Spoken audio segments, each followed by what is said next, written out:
जब जब धर्म की धारा मंद पड़ती है, जब मनुष्य मोह, पाप और अज्ञान के अंधकार में भटकने लगता है, तब शास्त्रों का प्रकाश ही उसे मार्ग दिखाता है। अनादिकाल से ऋषियों ने, मुनियों ने और महान ज्ञानी पुरुषों ने एक ही सत्य बताया है कि इस संसार के पार जाने का मार्ग ज्ञान, भक्ति और श्रवण में छिपा है। आज हम जिस पावन ग्रंथ की महिमा सुनने जा रहे हैं, वह केवल एक कथा नहीं, केवल एक पुराण नहीं, बल्कि स्वयं भगवान का साकार स्वरूप है। यह है पद्म पुराण, एक ऐसा महाशास्त्र जिसे सुनने मात्र से मनुष्य के पाप नष्ट हो जाते हैं, जिसके प्रत्येक शब्द में मोक्ष का मार्ग छिपा है और जिसकी महिमा का वर्णन स्वयं ऋषियों ने अद्भुत और अलौकिक बताया है। कहा गया है कि समस्त पुराणों का फल केवल पद्म पुराण के श्रवण से प्राप्त हो सकता है। और पद्म पुराण के भीतर भी एक ऐसा खंड है जिसकी महिमा असाधारण है, जिसका श्रवण करने से महापापी भी पवित्र हो जाता है। वह है स्वर्गखंड। यह केवल स्वर्ग की कथा नहीं, यह आत्मा के उत्थान की कथा है। यह पाप से मुक्ति और परम शांति की यात्रा है। इस पवित्र अध्याय में हम जानेंगे भगवान विष्णु के उस अद्भुत पुराणमय स्वरूप को, जहां प्रत्येक पुराण उनके शरीर का एक अंग बन जाता है, और समझेंगे उस दिव्य रहस्य को जो मनुष्य को अमृत पद मोक्ष की ओर ले जाता है। तो अपने मन को शांत करें, भक्ति भाव से भर लें और इस दिव्य कथा के श्रवण के लिए स्वयं को तैयार करें। आइए प्रारंभ करते हैं श्रीहरि के पुराणमय स्वरूप का वर्णन तथा पद्म पुराण और स्वर्गखंड की अद्भुत महिमा। सूत जी कहते हैं, ब्राह्मणों, इस प्रकार संसार में जिनकी महिमा समस्त लोकों का उद्धार करने वाली है, उन नाना रूपधारी परमेश्वर विष्णु का एक विग्रह पुराण भी है। पुराणों में पद्म पुराण का बहुत बड़ा महत्व है।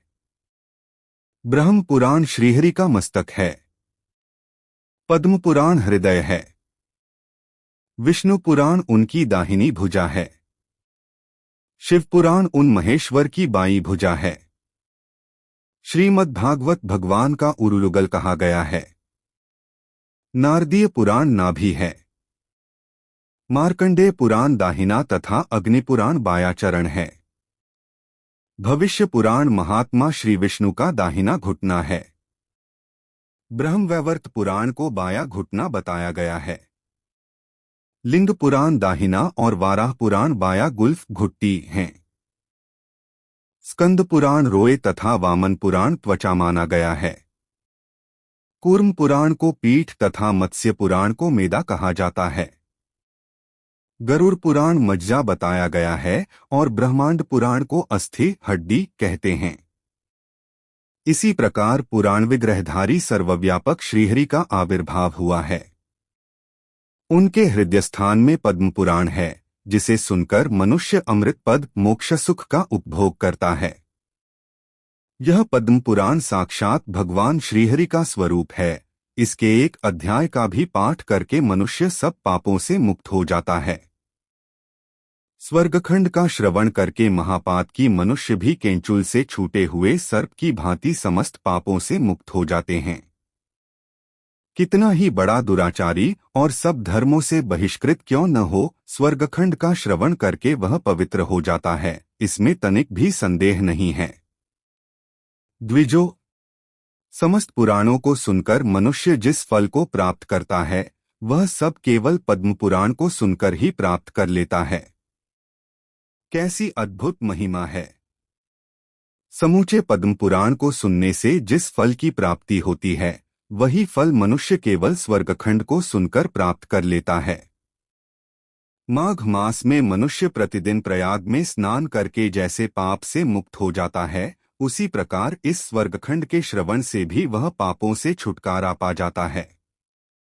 जिस पुरुष ने भरी सभा में इस स्वर्गखंड को सुना और सुनाया है, उसने मानो समूची पृथ्वी दान में दे दी है, निरंतर भगवान विष्णु के सहस्रनामों का पाठ किया है, संपूर्ण वेदों का अध्ययन तथा उसमें बताए हुए भिन्न भिन्न पुण्य कर्मों का अनुष्ठान कर लिया है, बहुत से अध्यापकों को वृत्ति देकर पढ़ाने के कार्य में लगाया है, भयभीत मनुष्यों को अभयदान किया है, गुणवान ज्ञानी तथा धर्मात्मा पुरुषों का आदर किया है, ब्राह्मणों और गौओं के लिए प्राणों का परित्याग किया है तथा उस बुद्धिमान ने और भी बहुतेरे उत्तम कर्म किए हैं।